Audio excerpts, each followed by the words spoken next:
2024년 6월 21일 금요일 새벽 기도에 오신 성도님들을 주님의 이름으로 환영합니다. 오늘 우리에게 주신 하나님의 말씀은 사도행전 23장 23절로부터 35절까지의 말씀입니다. 제가 가진 성경으로 신약성경 229면에 있는 사도행전 23장 23절에서 35절까지의 하나님의 말씀을 제가 봉독하겠습니다.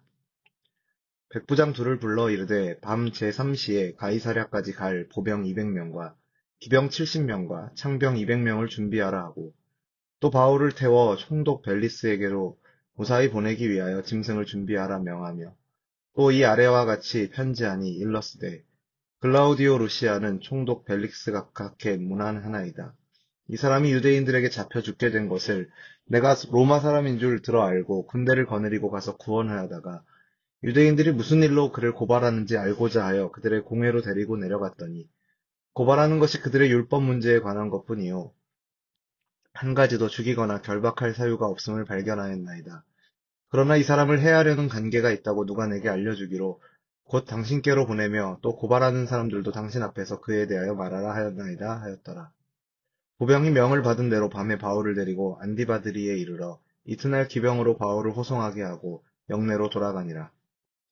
그들이 가이사랴에 들어가서 편지를 총독에게 드리고 바울을 그 앞에 세우니 총독이 읽고 바울더러 어느 영지 사람이냐 물어 길리기아 사람인 줄 알고 이르되 너를 고발하는 사람들이 오거든 내 말을 들으리라 하고 헤롯 공의 글을 지키라 명하니라. 아멘. 우리는 살면서 여러 가지 어려움을 만나게 됩니다. 어려움으로부터 하나님께서 극적으로 건져주시기를, 기적적으로 구해주시기를 바라지만 많은 경우에 하나님의 일반적인 방법으로 인도하여 주십니다. 그리고 허락하신 어려움을 통해서 당신의 뜻과 계획을 이루어 가십니다. 우리가 이 땅을 살아가면서 겪는 시련과 어려움 속에서 우리와 함께 하시는 하나님의 손길이 무엇인가? 우리가 오늘 본문을 통해서 함께 생각해 보기를 원합니다. 11절을 보시면 바울을 향한 하나님의 뜻은 그가 예루살렘에서 그리스도에 대해 증언했던 것처럼 로마에서도 증언하는 것입니다. 그 일을 이루어 가시는 과정을 보면 하나님은 순풍에 돛을 단 듯 모든 것이 완벽하게 준비된 이상적인 상황이 아니라 정반대로 그를 죽이려는 관계 가운데로 바울을 인도해 가십니다. 바울이 처한 상황이 어떻습니까? 오늘 본문의 앞쪽에 있는 본문 내용을 보면 40명의 유대인들이 모여서 바울을 죽이기로 맹세하고 그를 죽이기 전에는 먹지도 마시지도 않겠다라고 서원하고 있는 상황입니다. 이들은 자신의 계획을 실천하기 위해서 대제사장이 공회와 천부장에게 바울을 보내줄 것을 청해달라라고 말하죠. 유대인의 대표인 대제사장과 공회가 이 불법적인 살인을 주도하라는 이야기와 다름이 없습니다. 그리고 이것이 명백한 불법인데도 이 조직적인 폭력과 살인을 계획하는 자들을, 이것을 서원하는 자들을 대제사장과 장로들은 꾸짖지도 금하지도 않는 것을 보게 됩니다. 이들의 계획대로라면 바울의 목숨은 바람 앞에 등불과 같았습니다. 하지만 주님은 그들의 계획을, 그들의 음모를 가만히 내버려 두시지 않으셨습니다. 하나님은 로마로 바울을 보내서 증언하는 일을 하게 하기 위해서 로마의 공권력을 사용하십니다. 바울의 생질이 바울을 죽이려는 그들의 계획을 듣고 영내로 들어가서 바울에게 알리고 바울은 백부장의 도움을 받아서 천부장에게 자신의 생질을 보내서 유대인들이 불법으로 살인을 저지르려고 하는 이 상황을 알리게 합니다. 그 소식을 들은 천부장은 밤 제3시에, 요즘 시간으로 바꾸면 저녁 9시죠.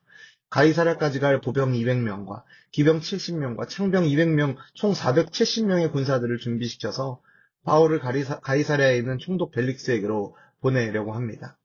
유대인들의 집요함과 그들의 폭력성을 익히 잘 알고 있었던 천부장이었기에 더 이상 바울을 예루살렘에 둘 수 없다라는 판단이 섰고 지체하지 않고 음모를 꾸미는 유대인들이 눈치지 못하게 바울을 호송하려고 하는 것이죠.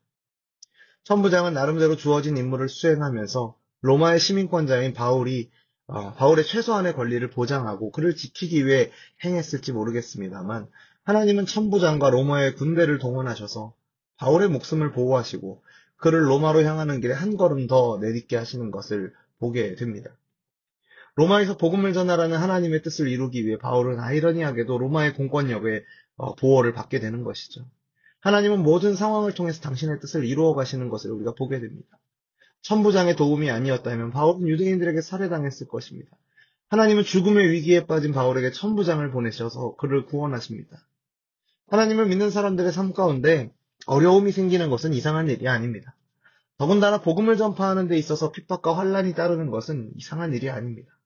요한일서 3장을 보면 형제들아 세상이 너희를 미워하여도 이상히 여기지 말라라고 말합니다. 불이 붙은 곳에 연기가 피어나는 것이 자연스러운 것처럼 복음의 불길이 있는 곳에는 핍박이라는 연기가 함께 일어나게 되어 있습니다.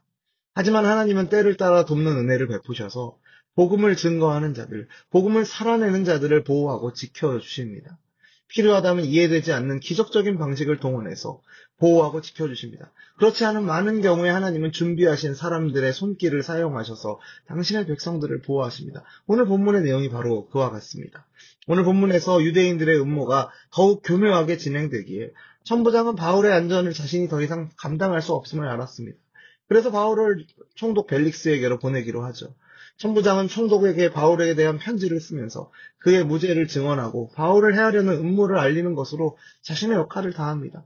그가 성실하게 자기의 역할을 잘 수행하므로 하나님은 그를 통해 바울을 보호하셨고 그 과정에서 바울은 더욱 로마로 가까이 가게 됩니다. 역사는 인간들의 우연한 행위들로 이루어지는 것이 아니라 하나님의 뜻에 의해 움직이는 것을 우리는 다시 한번 확인하게 됩니다. 바울은 로마 기병의 안전한 호의를 받으며 가이사랴로 갑니다. 천부장이 바울을 총독에게로 호송함으로 인해서 유대인들은 바울을 죽이기가 어려워졌습니다.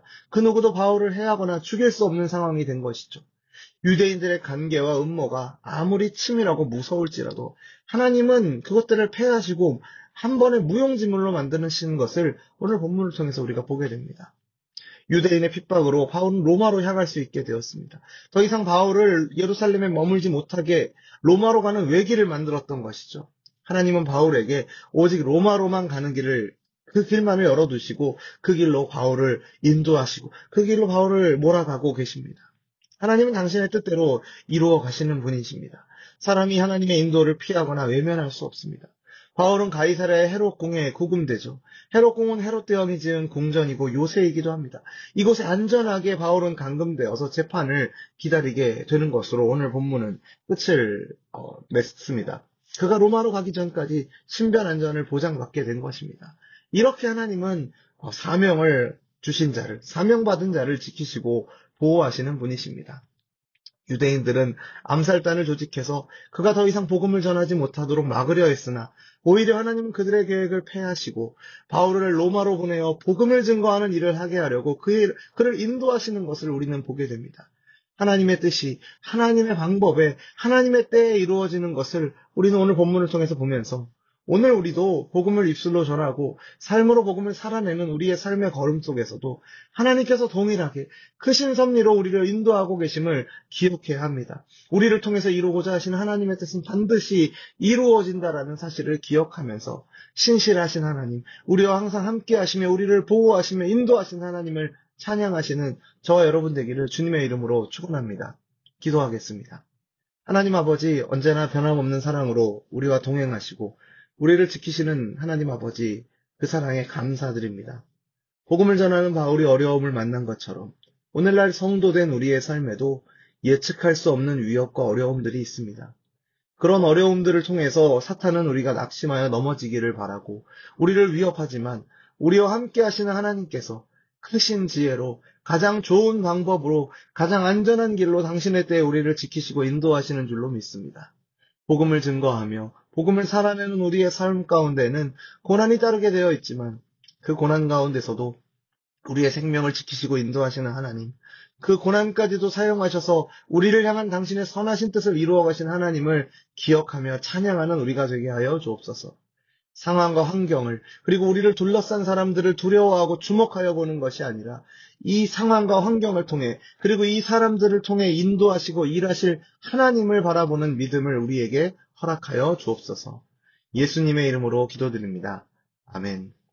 우리 주 예수 그리스도의 은혜와 하나님 아버지의 사랑과 성령 하나님의 교통하심이 우리를 향하신 하나님의 선하신 계획이 있음을 알고 그 계획을 이루어가도록 하나님께서 지키시고 인도하심을 신뢰하는 우리 열린비전교회 모든 성도들과 우리의 삶의 걸음 가운데 이제로부터 영원토록 항상 함께 있을지어다. 아멘.